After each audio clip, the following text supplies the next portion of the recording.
आवाज जनतेचा, लढा सर्वसामान्य जनतेच्या न्याय व हक्कांसाठी. महाविकास आघाडीच्या उमेदवारांच्या प्रचाराचा या ठिकाणी नारळ वाढवण्याचा कार्यक्रम झालेला आहे. खऱ्या अर्थाने या शहरामध्ये एक वेगळं चित्र या निवडणुकीच्या माध्यमातून पाहायला मिळत आहे. ते म्हणजे धनशक्तीच्या विरोधात जनशक्ती ही अशी निवडणूक आपल्याला पाहायला मिळणार आहे. तुम्ही पाहिलं असेल या निवडणुकीच्या प्रचारामध्ये एक विशेष तुम्हाला गोष्ट जाणवली असेल. या प्रचार यंत्रणेत, महाविकास आघाडीच्या प्रचार यंत्रणेत एक सर्वसामान्य घरातील लोक या निवडणुकीला उतरलेले आहे. उमेदवारसुद्धा एक सुसंस्कृत आणि समाजासाठी धावून जाणारे उमेदवारसुद्धा या निवडणुकीत या महाविकास आघाडीने उभे केलेले आहे. त्यामुळे निश्चित जनता या सर्वसामान्य उमेदवाराच्या मागं उभी राहील. आमच्या नगराध्यक्षपदाच्या उमेदवारसुद्धा बाबासाहेब भोस यांच्या सुनबाई आहे. बाबासाहेबांबद्दल जर तुम्ही पाहिलं असेल की या शहरामध्ये रात्री अपरात्री अडचण आल्यानंतर मदत करणारा म्हणून कोण नेता जर असेल ते म्हणजे बाबासाहेब असेल. त्यांनी जे या श्रीगोंदा शहराच्या जडणघडणीमध्ये काम केलं, त्या अनेक वर्षाच्या कालखंडामध्ये अनेकांना आधार दिला, अनेकांना मदत केली. त्याचासुद्धा या निवडणुकीमध्ये निश्चितपणे फायदा होईल. आणि आमच्या गौरीताई असो किंवा आमचे सर्वच महाविकास आघाडीचे उमेदवार निवडून येते. त्यामध्ये आमचं चिन्ह तुतारी वाजवणारा माणूस, हाताचा पंजा आणि मशाल हे चिन्ह आहे. आणि निश्चित एक खात्री आणि विश्वास आहे. श्रीगोंद्याची जनता ही नेहमी प्रस्थापितांच्या विरोधात लढत असते. माझ्या निवडणुकीमध्ये जे घडलं तेच या निवडणुकीमध्ये घडणं असा एक विश्वास आहे. आमची महाविकास आघाडी आज पॅनलचे नेते बाबासाहेब भोस असो, आमचे शिवसेनेचे उपनेते साजन भाई असो किंवा आमचे काँग्रेसचे नेते हेमंततात्या उगले असो, हे एकसंघपणे या निवडणुकीला सामोरं गेले. आमचे शिवसेनेचे सुद्धा या ठिकाणी मंडळी आहे. हे सगळे एकत्र एका ताकदीने निवडणूक लढवत आहे. आणि समोर महायुतीमध्ये बिघाड झालेला आहे.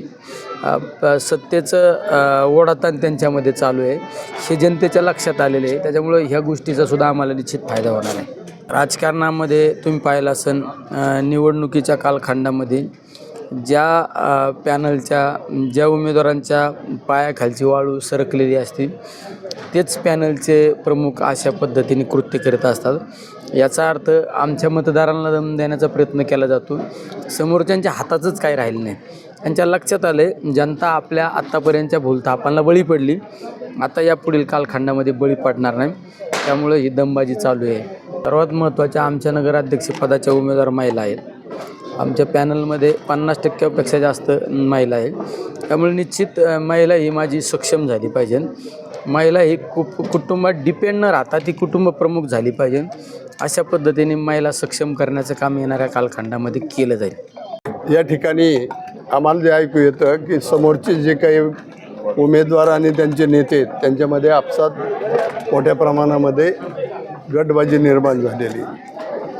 या ठिकाणी पैशाचा वगैरे काही आवाज येतो आहे. आमचे उमेदवार हे सर्वसामान्य आहे. आदरणीय पवारसाहेब असतील, उद्धवसाहेब असतील किंवा या काँग्रेस आईचे बाळासाहेब थोरात, ही जी नेते मंडळी आहेत ती आमच्या पक्षामध्ये सातत्याने समाजसेवा आणि राजकारण करणारी मंडळी आहे. मी एवढंच सांगाल की आमच्या या महाविकास आघाडीत सर्वसामान्य उमेदवार या ठिकाणच्या कमिटीने निवडले. मग साजनभाई असतील, बाबासाहेब असतील आणि काँग्रेसचे आमदार उगले साहेब, पहिल्या मिटिंगला या ठिकाणी आम्ही सगळे उपस्थित होतो. त्यावेळेला निर्णय झाला की आपल्याला जनतेला पसंत पडणारे उमेदवार निवडून द्यायचे आणि उभे करायचे. आणि तीच परिस्थिती या शहरामध्ये राहणार आहे. अनेकांचा अनुभव घेतलेला आहे की काही टीका एकमेकावर करत असले तर त्याचा काही उपयोग होणार नाही. आणि आमच्या आघाडीचे या ठिकाणी असणारे 20 उमेदवार आणि नगराध्यक्ष गौरीताई हे सगळे यशस्वी होतील आणि ही सत्ता आमच्या महाविकास आघाडीच्या ताब्यामध्ये येईल, अशा प्रकारचा एक विश्वास या शहरातल्या सर्वसामान्य माणसाचा कानोसा घेतला तर आम्हाला सुद्धा तशा पद्धतीचा निर्णय या ठिकाणी होईल असं वाटतं. श्रीगोंदा नगरपालिकेचा प्रचार आता अंतिम टप्प्यात पोहोचलेला आहे आणि काही लोकांनी भरपूर पैशाचा पाऊस पाडण्याला आता सुरुवात केलेली आहे आणि काही 2-3 दिवसापूर्वी त्यांनी आमच्या घरातील लोकांची बुद्धी किती आहे असा प्रश्न विचारला. तर मी त्यांना असं सांगेन की तुम्ही खूप हुशार आहात, तुम्हाला फार बुद्धी आहे, तर तुम्ही तुमची बुद्धी चांगल्या कामांसाठी वापरली असती तर आज तुम्हाला एवढा पैशाचा पाऊस करायची गरज पडली नसती. तुम्ही आत्मपरीक्षण करा आणि मग दुसऱ्यांवरती बोला असं मी त्यांना सांगू इच्छिते. आणि मतदारांनाही मी सांगू इच्छिते की तुमचं मत हे फक्त मत नाही आहे, तर त्या मतावरती ह्या श्रीगोंदा शहराची विकासाची दिशा ठरणार आहे. त्यामुळे तुम्ही जे उमेदवार चांगले आहेत त्यांनाच मतदान करा आणि आमच्या आघाडीच्या सर्व उमेदवारांना प्रचंड मतांनी निवडून आणा अशी मी त्यांना विनंती करते. नगरपालिकेच्या निवडणुकीचा प्रचार हा अंतिम टप्प्यात आला.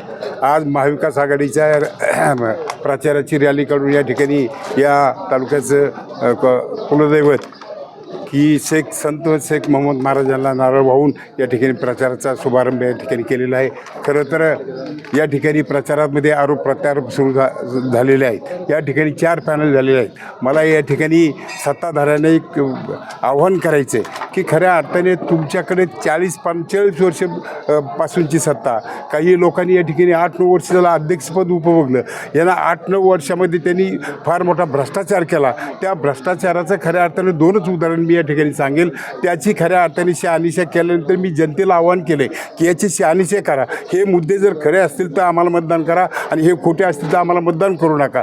यांनी खऱ्या रिलायन्सची पाईपलाईन आपल्या शहरातून गेली, त्या ज्या रस्त्यावरून गेली ते रस्ते नादुरुस्त झाले. ते रस्ते दुरुस्त करण्यासाठी रिलायन्स कंपनीने 7.5 कोटी रुपये नगरपालिकेकडे जमा केले होते. त्याच्यापैकी 2.5 कोटीच त्या ठिकाणी रस्ता दुरुस्तीसाठी त्याचे वापरले गेले आणि 5 कोटी मुरुम टाकणे किंवा नगराध्यक्षाच्या अधिकारात किरकोळ कामं दाखवून ते पैसे काढून घेण्याचं काम केलं. त्याप्रमाणे दुसरी गोष्ट, या शहरातल्या जे काही गटारी होणं झाली आणि त्याचे जे चेंबर आहेत ते चेंबर दुरुस्त केले असे दाखवून 37 लाख रुपयाचं बोगस बिल काढलं. हे 2च मुद्दे या शहरातल्या लोकांनी नगरपालिकेत जाऊन चौकशी करावी आणि ते मुद्दे जर खरं असतील तर निश्चितपणे आमच्या महाविकास आघाडीने मतदान करावं आणि खोटे असतील तर कोणाला ज्याला मतदान करायचं त्याला करावं अशा प्रकारचे मी या ठिकाणी आवाहन करतो. आज खरं विरोधकाच्या पायाखालची वाळू घसरली. या ठिकाणी ज्यांनी 35-40 वर्ष या तालुक्यात शहरात सत्ता भोगली ते आता खऱ्या अर्थाने आमच्या मुस्लिम बांधवाला, आमच्या व्यापारी बांधवाला या ठिकाणी दम देतात. तुम्ही बाजार कसे करतात, तुमच्या याचं अतिक्रमण काढू अशा प्रकारची दमबाजी सुरू केली. त्या दमबाजीला कोणी भीक घालणार नाही आणि आता महाविकास आघाडीच्या पाठीमागं या शहरातली जनता ठामपणे उभी राहिली आणि सगळ्यांनी निर्णय घेतला आहे की आता महाविकास आघाडीशिवाय पर्याय नाही. हा श्रीगोंदा शहर हे सुरक्षित आणि सुंदर बनवायचं असेल तर महाविकास आघाडीला मतदान केल्याशिवाय पर्याय नाही. अशा प्रकारचं लोकांमध्ये चर्चा आणि निर्णय झाल्याचे निश्चितपणे या ठिकाणी आढळतं आहे आणि महाविकास आघाडी निवडून येईल असा विश्वास या निमित्ताने मी व्यक्त करतो. मागच्या वर्षी मी अतिशय प्रामाणिकपणे त्यांना मदत केली, त्यांना निवडून आणलं आणि 1 वर्ष ते आमच्यावर राहिले. 1 वर्षानंतर त्यांनी भारतीय जनता पार्टीचे 11 नगरसेवक यांच्याबरोबर त्यांनी उर्वरित कार्यकाळ उपभोगला. मी आता जे भ्रष्टाचाराचे 2 मुद्दे या ठिकाणी सांगितले त्या 2 मुद्द्याला खऱ्या अर्थाने शिवसेना ही जबाबदार आहे आणि त्याबरोबर या ठिकाणी भारतीय जनता पार्टीचे 11 नगरसेवक ही जबाबदार आहेत. म्हणून या दोन्ही शिवसेना असेल किंवा भारतीय जनता पार्टीचा पॅनल असेल याला कुणीही मतदान करू नये अशा प्रकारचं आव्हान या निमित्ताने मी करतो. नगरपालिका झाल्यापासून तर या क्षणापर्यंत मी अनेक लोकाला नगराध्यक्ष म्हणून निवडून आणलं, अनेक लोकाला मी उपाध्यक्ष केलं, अनेक लोकाला नगरसेवक म्हणून या ठिकाणी केलं. मी माझ्या आयुष्यात कोणाला पाडण्यासाठी नाही तर मी निवडून येण्यासाठी पॅनल करत असतो.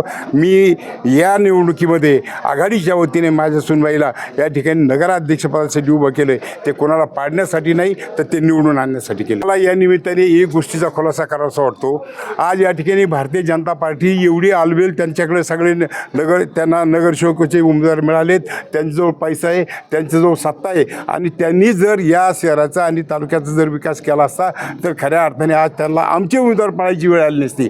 जर ते म्हणतात हे डमी, ही ब टीम आहे BJPची, आमची जर बी टीम असेल, डमी आमचा पॅनल असेल तर तुम्हाला आमचे उमेदवार पाळायचं गरज कशाला पडली असती. आज खऱ्या अर्थाने त्यांच्या पायाखालची वाळू आज घसरलेली आहे आणि पराजय त्यांच्या डोळ्यासमोर दिसतोय. म्हणून आज पैशाच्या जोरावरती आमचे उमेदवार त्या ठिकाणी फोडण्याचा कार्यक्रम केला आहे. आमच्या वार्ड नंबर 1 मधला वराडे नावाचा उमेदवार, त्याला 50 लाख रुपये दिले आणि त्याला फोडून त्याचा कालपाठिंबा या ठिकाणी जाहीर केला. नवनवीन घडामोडी आणि सत्य बातमी पाहण्यासाठी आजच आमच्या YouTube चॅनलला सबस्क्राईब करा, शेअर करा आणि लाईक नक्की करा.